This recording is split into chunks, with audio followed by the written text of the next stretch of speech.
Yes, mga igala, mayong adlaw ka na itong tanan. Welcome din sa itong panaguban sa itong tulumanong tambayan sa Radyo Pilipinas. Yes, mga katambayan, no? Kamusta? Kamusta inyong adlaw karon? Labas na maayong anaabasa nindot o na maayong paminaw. Well, anyways, mga katambayan, no? Niya na usap kita karon aron tambayan ang mga hisgutanan ni sa tukang palibot mga igala, especially diri sa Davao region, ng Davao ingon man Davao City, no? Naman ta diri nakabase mga igala. Anyways, mga katambayan, no? Ning baguhay lang, no? Giabrihan ning usa ka kuan, no? Substation, no? Substation sa Coast Guard dira sa may Matina ni apply bago-bago lang gini siya mga katambayan, no? Kung asa isa ni sa mga ginatutukan, no, nga mag-development, no, especially diha sa may kano dira sa may area sa Punta Dumalag. Kung asa daghan-daghan na og kuan din, no, isa na biyan na sa gina-approve karon mga igala, no, nga mariculture area ang Punta Dumalag mga igala, no. Daghan ng isda dira, no. Daghan na mga isda gidra dapita mga igala. Tapos aside from ana mga igala, no, ilado ang Punta Dumalag, no, sa naay mga beach dira mga igala, no. Ang isa sa mga nailan ang Seagull, no, Angels Hideaway. Pang-promote na lang nato ng mga kuan nila diha, no, ilang mga resorts mga igala. Unsa pa ba na kuan, no, sa babana, of course ang kuan, no, ang mga go-to na dagat mga igala sa mga kuan, no, mga kanang nagtipid mga igala, ang sigalid or sigal sa kilid sa sigal sa kilid, or gilid sa sigal no, mao na ang kuan mga igala. And aside from that mga igala, nadra po ang kuan, no, conservation center, Pawikas Conservation Center sa Aboitiz Foundation mga igala. So daghan o kuan dira, no, isa pod sa mga dagko nga mga daghan na po mga tao dira nga nagpuyo mga igala. So kinahanglan na gid ang presence gid diha gid sa Coast Guard mga igala to ensure mga igala, no, ang ginatawag nato nga maritime security mga igala, no, against illegal fishing, smuggling nga dira ginaagis kadagatan, no, sa mga smuggle na sigarilyo o uban pa nga mga kinahanglan nga kuanon mga katambayan, no, i-resolve, no, and of course illegal fishing. Tapos daghan pud mga igala, daghan pud mga lumos pud diha dapita, daghan na may mga resort lagi dira, no. Punulit it's no nakita ko dira sa may Punta Dumalag mga igala na mga jet ski, no. And of course, no, napod marine environment protection mga igala tungod na dira ang kaning kuan, no, Pawikan Sanctuary gid, no. So nako para sa ako personally, that's a big help mga igala, and maabot na sa stretch dira sa may kuan po, no, gikan sa kuan daw mga igala, ang area daw anang kuan daw, no, Coast Guard Substation Matina Playa. Ang area na gikan sa Tabuk dire, no, sa may Bukana, sa may Ecoland na part, hanto na dito sa may katong mga mariculture area sa Matina Playa mga igala, no, sa may kuan coastal road, no. So unahan na gamay sa coastal road mga igala, dinha na, no, sa kuan na siya, sa Coast Guard Substation Dalyaw na po na siya. So kanang gikan dara sa may kuan, no, kanang patabukan na sa may coastal road, kanang tulay ata kung ako nagkamali, mo na po na ilahang kuan, no, mo na po na ilahang area of responsibility mga igala. So unsa man siya kadakong tabang, of course mga igala, na makaresponde dayon in times of emergency, no. And ikaduha dira na makabantay sa maong area kana naman sila mga personahe dira, no. Anyways mga igala, di na kita maglangan, no, ato na paminaw, no, kung unsa ang nahimong reaksyon o mensahe ni kuan, no, ni Barangay Kapitan Nestor Sirunay, no, or punong Barangay Nestor Sirunay, no, sa Matina Playa, no, sa pagbutaw, no. Actually sila ginaning kamot yun ani mga katambayan, eh. Anyways mga katambayan, atong paminawon balik, no, si ato panang balik wag mo pa pagsugod atong paminawon mga igala, no, si Matina Playa punong Barangay Nestor Sirunay alang sa iyahang reaksyon o mensahe, no, sa pagbutang o pagmuntar o pag-abli sa Coast Guard Substation Matina Playa. Paminaw na to. Pag si Sir, kalimot lang ko kung siya to ni Dol sa barangay nga naay sila og resolution ug asa sila og dangay sila lugar asa ibutang duha ka site ang amuang gihatag dito sa Maydol sa coastal o ang diri. Ang napilian nila ang diri tungod makita na to ang samal no. Ug dalipay pud ang barangay council nga nabutangan po di Coast Guard ang mabantayan po nato ang atong marine protected area no yung kay nato diha o mabantayan po ang among kabaybayonan sa nato nga applyan no nga usa po nga makaatag po og dami na katong mga illegal fishing nga musulod po din sa atong kabaybayonan di sa nato nga playa.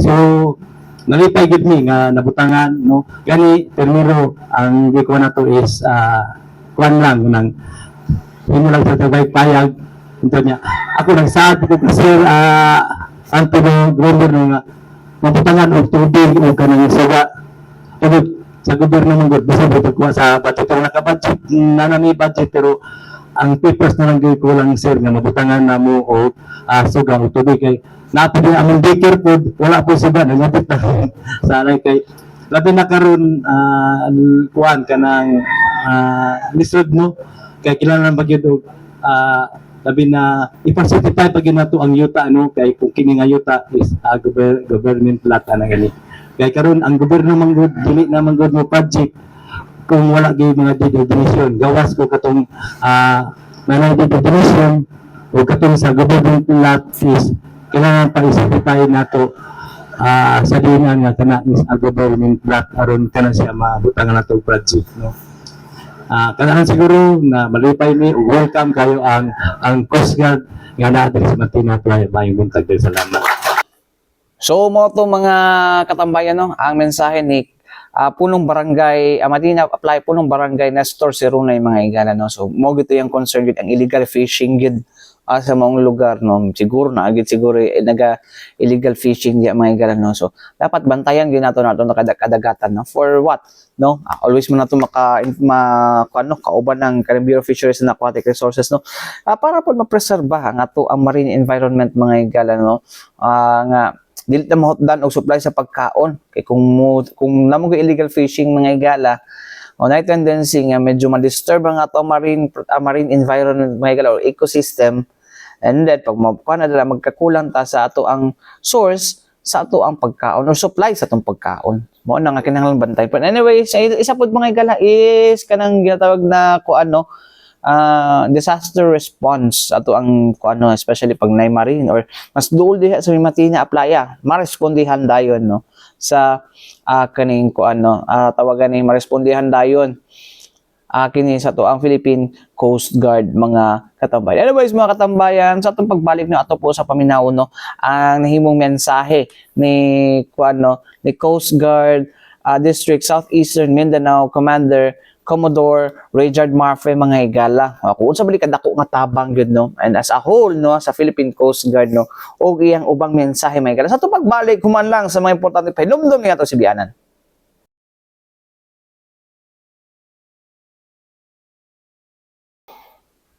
Yes mga igala, balik kita din sa itong panaguban sa itong tulumanong tambayan sa Radyo Pilipinas. Well, kung kay kita karon mga igala no, medyo padagat ato ang actually, puro paisdaan ako ang topic sa usapang agrikultura eh. So, medyo connection lang gamay po din sa ito ang nahisgutan po. No? But anyways, mga igala, sama sa itong nahisgutan kaganihan, no? Inagurahan na ang kanina tawag na ito nga Coast Guard substation dera sa may Matina Playa mga igala kun asa dako kayo ang tabang niini mga igala sa pagbantay no sa marine environment nato. And then kanang mo lagi to balik illegal fishing sama sa gingon ni Kapitan Sirunay mga igala na gusto gid niya mabantayan gyud ng mga illegal nga pagpangisda da sa ilahang barangay no. Kay syempre kung mo lagi to gila balik-balik nato mga igala na kung nag-exist gyapon ng mga illegal nga pangisdaan sa ilang pagpangisda sa ilang lugar mga igala no maguba ang marine ecosystem dira mga igala o na tendency nga magresulta kini sa kaning ginatawag nato nga epekto sa supply sa ato ang food chain dira daw sa maong lugar, no? Daghan kay ikon. And then sama sa kong kauban diri sa opisina mga igala nagaingon nga daghang baratong mga isda diha nga ginabaligya sa maong lugar mga igala. I mean kanang like for example bangus, daghan ng mga bangus diha kuan mga bangus fish cage diha sa maong lugar. So hopefully gina dakong tabang ning kuan dakong tabang ning di siya hopefully mga igala, we are expecting na dako yung tabang ang mahatag mga igala sa presensya sa Philippine Coast Guard diha sa mga lugar sa may punta dumalag, no? For example na dapat nagaligo gihapon kay atong during the time nga nag-inaugurate na namin nagkuan isa ka jeep mga higala o padulong dito asa nga resort ka to padulong mga higala, no? Maligo gid sa dagat diha puno kanindot upod ang dagat pud sa maong lugar mo, no? Anyways mga katambayan, no, atong paminawon, no, ang mensahe karon ni kuan, no, ni Coast Guard District Southeastern Mindanao Commander nga si Commodore Richard Marfe mga higala, no, aron nga unsa ba ang preview ni unsa ba ni kada kong tabang. Anyways mga higala, paminawon na to si Commodore Marfe. Alam niyo po, when the commandant of the Philippine Coast Guard assumed his position as the commandant October plus year, one of his first directives sa aming mga district commander is to increase yung Coast Guard visibility and at the same time strengthen yung ating Coast Guard presence within our respective areas of responsibility. This is through strategically positioning yung ating assets at resources, and at the same time, gusto ni Commandant that time is to increase the number of substations to at least 30% nung present number that time ng mga aming mga substations. And with the activation nitong Coast Guard Substation Matina Aplaya, I am happy to inform this is already our 11th Coast Guard Substation na na-activate within the Coast Guard District Southeastern Mindanao AOR, and I am happy to inform that we already surpassed the minimum requirement ni Commandant as we already increased to almost 35%.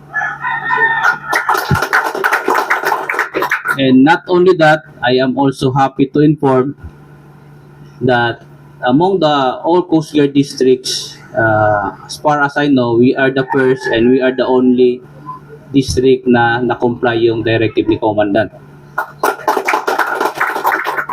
All other districts are not able to comply yet doon sa instruction na yun, but honestly, we could not blame other districts kung hindi naman ganun kabilis ma-comply. Because honestly, hindi talaga, it's not really that easy to activate Coast Guard substations. Because these are all unprogrammed projects ni Coast Guard. Ibig sabihin, there are no allocated funds or program funds for this purpose para sa construction ng ating mga facilities and buildings for substations. And kung assuming na meron man, there is also a problem for us with regard to sa ating mga real estate. Wala kaming lupa kung saan namin pwede itayo yung aming mga substations. So that is why I am truly grateful and I am extending my deepest appreciation and gratitude in behalf of the men and women of Coast Guard District Southeastern Mindanao to all the personnel and government units who made this activation ng Coast Guard Substation Matina Aplaya possible. So of course, kay Kapitan, thank you so much. Kay Attorney, thank you so much. And all other the persons or personalities na tumulong para ma-activate itong Coast Guard Substation Matina Aplaya. And at the same time, I would like also to commend yung ating personnel from Coast Guard Station Davao, headed by Lieutenant Commander TJ Arellano, for your dedication, for your hard work and professionalism para natin ma-activate itong another Coast Guard substation dito sa Coast Guard Station Davao City, under ng Coast Guard Station Davao City. Actually, this is a very timely activation ng isang substation. Kung titingnan nyo, masyadong may loopholes dito kasi yung next substation namin is Turil, and next is yung katabi naman is Santa Ana. So there is a loopholes na kailangan nating lagyan talaga ng presence si Coast Guard. So this is a very timely considering that we are dreadfully dealing now with the lawlessness at sea. May mga report tayo that there are some illegal fishing activities, there are some smuggled goods na pumapasok sa atin. So this is a very timely para ensure natin yung maritime security dito sa area ng Davao City. At the same time, as mentioned earlier by Barangay Captain, so this will also promote yung marine environmental protection kasi mayroon tayong protected area dito, nandito yung Pawikan Sanctuary ng Aboitiz. At the same time, this is also a regular location ng mga yung mga pinupuntahan ng mga beachgoers. So this is a very timely activation. And at the same time, this will also ensure maritime safety. At the same time, yung faster response ni Coast Guard in times of maritime incident, natural disasters, or search and rescue kasi nandyan na yung presence namin. If I could share konting kwento kasi para po sa kaalaman ng lahat, ako ihitimong taga Davao. I was born, I was raised, and I am a resident of Davao City until now. So during my younger years, dito ko nakatira sa may barangay 3040 sa may Claveria. So during weekends, we used to run or jog from Claveria papunta dito sa mga areas ng beach. Times Beach, Saavedra, Bunguyan, hanggang dito sa sa Punta Dumalag. So these are regular areas na pinupuntahan namin during my childhood days. So dito kami nililigo. Kung yung tawag namin yan, yung sigalid. Sigalid. Oh. Kasi yung Sigal Beach Resort is very famous during that time. Kaya lang we could not afford para magbayad doon sa loob. So we swim dito sa we swam dito sa area ng Sigalid. In one instant nung nandito kami, one of my friend was drowned. Parang napulikat siya. So fortunately or luckily, he was saved by one passing fisherman na one motorbangka. So that was a lucky time. But kung wala yung fisherman, most likely na-disgrasya din talaga yung isang kaibigan ko, yung isang kababata. But now, with the presence si Coast Guard dito sa Punta Dumalag or dito sa Matina Playa, most likely or we could ensure yung maritime safety and faster response kung may mga insidente na katulad niyan or other incidents like natural disasters na kailangan yung presence si Coast Guard. So, yan na naman. With that, again, congratulations Coast Guard Station Davao, and thank you so much po sa lahat ng ating mga generous benefactors, the local government unit ng Matina Playa, the local government units ng Davao City, at sa atin pong lahat from the friends of the all friends from the media. Thank you so much for attending and for sa pagbabalita nitong magandang pagkakataon para sa presidente ng Matina Playa. So mo to mensahe mga galano ni Commodore Region Marfe, ang commander sa Coast Guard District Southeastern Mindanao. So kung din si isa po din sa mga parehas na kunin si Commodore Marfe mga higala nga kuan po hilig po jud katong bata-bata pa mga higala, kanang hilig mamaybay ba sa una kay bata pa mi amuan ng baklas-baklason padulong mi dira sa may time speech mga higala, kung may time speech mga higala o there was time speech kundi handun sumabot kayo sa may Bunguyan, after sa Bunguyan kana layo na kay ng kuan mga higala, Punta Dumalag yung sa unang panahon, layo pa kayo na Punta Dumalag mga higala. So karon mga higala medyo duol-duol lang kada namang sakyanan nga mosaka dihan. Anyways mga higala wala tay igong oras hangtod sunod puhon diri sa Tupanaguban sa tutuno manong tambayon sa Radyo Pilipinas. Ang alam sa tibok pwersa sa DXRP Radyo Pilipinas Davao ako inyo nakauban Armando Feniquito. Hangtod sunod puhon. Salamat og mayong adlaw amping tang tanan mga katambayan.